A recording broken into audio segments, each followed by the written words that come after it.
ای چالان defaulters کی شامت آ گئی۔ اب طویل عرصے سے جرمانہ ادا نہ کرنے والی گاڑیوں کے خلاف بھرپور کارروائی کی جائے گی۔ شہر بھر میں ای چالان ڈیفالٹرز کی 1000 گاڑیوں کو ہدف بنایا گیا ہے، جن کے خلاف ٹریفک پولیس کی 12 اسپیشل ریکوری ٹیمیں متحرک کر دی گئی ہیں۔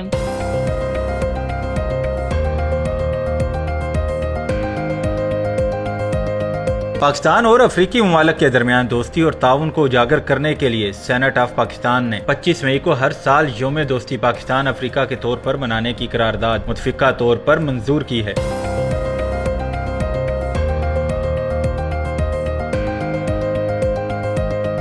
بنگلہ دیش حکومت نے بھارتی وزارت دفاع کے ماتحت ادارے garden reach ship builders and engineer limited کے ساتھ $2.1 کروڑ کا دفاعی معاہدہ منسوخ کر دیا۔ بھارتی اخبار دی ہندو نے رپورٹ کیا ہے کہ یہ منسوخی اس حالیہ بھارتی فیصلے کے فوراً بعد سامنے آئی، جس کے تحت بھارت نے بنگلہ دیش کو اپنی اشیاء تیسرے ممالک کو برآمد کرنے کے لیے فراہم کردہ ٹرانس شپمنٹ کی سہولت واپس لے لی۔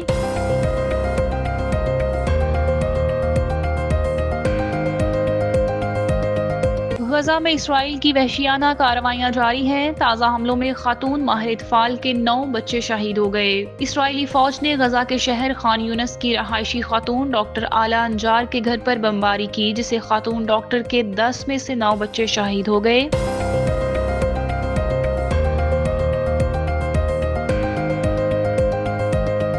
روس نے یوکرین کے دارالحکومت کیف پر مسلسل دوسرے روز بھی فضائی حملے کیے، جن میں میزائلوں اور ڈرونز کا استعمال کیا گیا۔ اتوار کی صبح کیے گئے ان حملوں میں 13 افراد ہلاک جبکہ 15 سے زائد زخمی ہو گئے، جن میں 2 بچے بھی شامل ہیں۔ حملوں سے شہری عمارتوں کو شدید نقصان پہنچا۔ فضائی حملے کے سائرن کئی گھنٹوں تک گونجتے رہے۔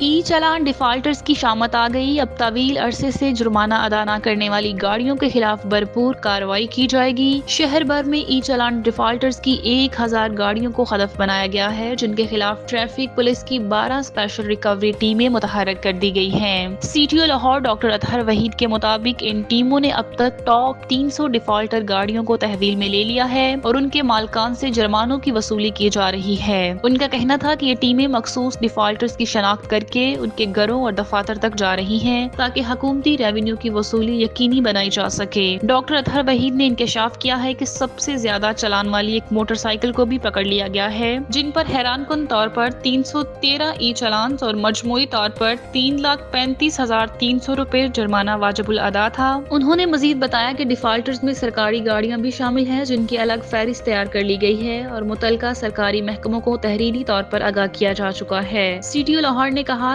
کسی بھی سرکاری ادارے کی گاڑی خلاف ورزی کرے گی تو اس کے ڈرائیور کو قانون کے مطابق جوابدہ بنایا جائے گا۔ اگر پولیس کی گاڑی خلاف ورزی کرے گی تو اس پر بھی کارروائی ہوگی۔ پاکستان اور افریقی ممالک کے درمیان دوستی اور تعاون کو اجاگر کرنے کے لیے سینٹ آف پاکستان نے 25 مئی کو ہر سال یوم دوستی پاکستان افریقہ کے طور پر منانے کی قرارداد متفقہ طور پر منظور کی ہے۔ اس دن کا مقصد دونوں خطوں کے درمیان تعلقات کو مزید فروغ دینا اور باہمی ترقی کے مواقع تلاش کرنا ہے۔ یہ دن افریقی یونین کے یوم تاسیس کے ساتھ منسلک ہے، جو کہ 25 مئی 1963 کو منایا گیا تھا، جب افریقی یونین کی بنیاد رکھی گئی۔ پاکستان نے اس دن کو عالمی افریقی برادری کے ساتھ اظہار یکجہتی کے طور پر اپنانے کا فیصلہ کیا ہے۔ پاکستان اور افریقی ممالک کے درمیان سیاسی، معاشی، ثقافتی، تعلیمی اور تکنیکی تعاون کو فروغ دینا، اقوام متحدہ اور دیگر بین الاقوامی پلیٹ فارمز پر افریقی ممالک کے موقف کی حمایت، تجارت، سرمایہ کاری، تعلیم، زراعت اور صحت کے شعبوں میں مشترکہ منصوبے تیار کرنا، دونوں خطوں کے عوام کے درمیان روابط اور باہمی تفہیم کو بڑھانا۔ پاکستان نے اپنی انگیج افریقہ پالیسی کے تحت افریقی ممالک میں سفارتی موجودگی کو بڑھایا ہے۔ اس پالیسی کا مقصد افریقی ممالک کے ساتھ تجارتی، تعلیمی اور ثقافتی روابط کو فروغ دینا ہے۔ پاکستان کی برآمدات میں ٹیکسٹائل، فارماسیوٹیکل، سرجیکل آلات، کھیلوں کا سامان اور آئی ٹی خدمات شامل ہیں، جو افریقی منڈیوں میں مقبول ہو رہی ہیں۔ یوم دوستی پاکستان افریقہ کے تحت آئندہ سالوں میں مختلف تقریبات، سیمینار اور ثقافتی میلوں کا انعقاد متوقع ہے، جن کا مقصد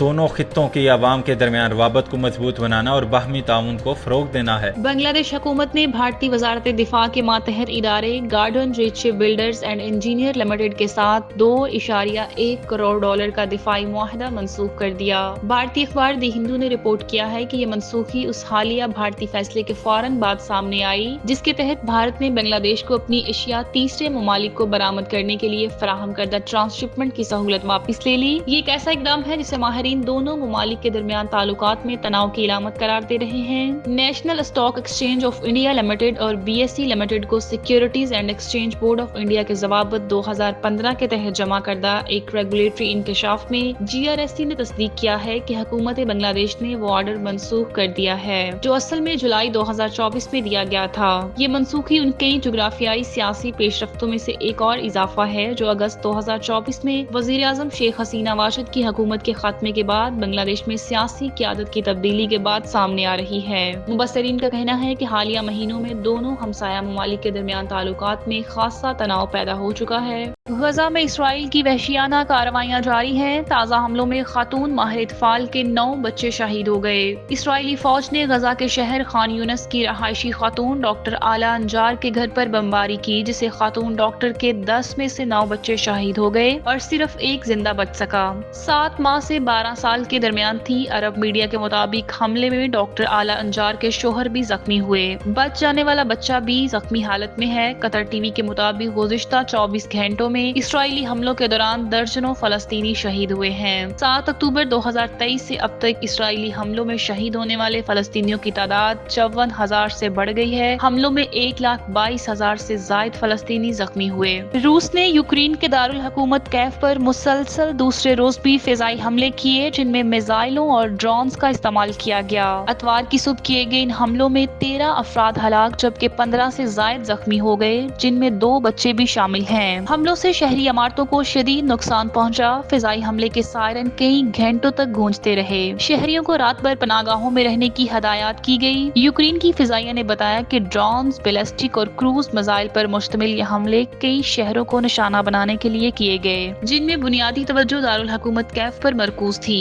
حالیہ حملے ایک ایسے وقت میں کیے گئے جب بین الاقوامی برادری روسی صدر ولادیمیر پوٹن پر جنگ بندی کی بڑھتی ہوئی سفارتی دباؤ ڈال رہی ہے۔ رواں ماہ استنبول میں ہونے والی روس یوکرین پہلی براہ راست ملاقات کے نتیجے میں اگرچہ کسی جنگ بندی پر اتفاق نہیں ہوا تاہم دونوں ممالک نے قیدیوں کے تبادلے پر رضامندی ظاہر کی جس کا عمل جمعے سے جاری ہے۔ قیدیوں کے تبادلے میں دوسرے مرحلے میں ہفتے کو 600 سے زائد روسی اور یوکرینی فوجیوں کو رہا کیا گیا۔ پہلے مرحلے میں تقریباً 800 قیدیوں کو رہا کیا گیا۔ دوسری جانب روسی وزارت دفاع نے دعویٰ کیا ہے کہ اتوار کو اس نے 100 کے قریب یوکرینی ڈرونز کو تباہ کیا یا روک لیا جن میں سے اکثر مرکزی اور جنوبی روس میں مار گرائے جبکہ 2 ماسکو کے قریب گرے۔ ماسکو کے میئر کے مطابق صرف دارالحکومت کے گرد و نواح میں 11 ڈرونز کو روکا گیا۔ استنبول میں ہونے والی ملاقات یوکرین یورپی اتحادیوں کی جانب سے روس کو دی گئی جنگ بندی یا پابندیوں کی دھمکی کے جواب میں ہوئی تھی تاہم روس نے کوئی امن منصوبہ پیش نہیں کیا۔ یوکرینی وزیر خارجہ نے کہا ہے کہ جنگ بندی کی بجائے روس شہریوں پر ڈرونز اور میزائل برسا رہا ہے۔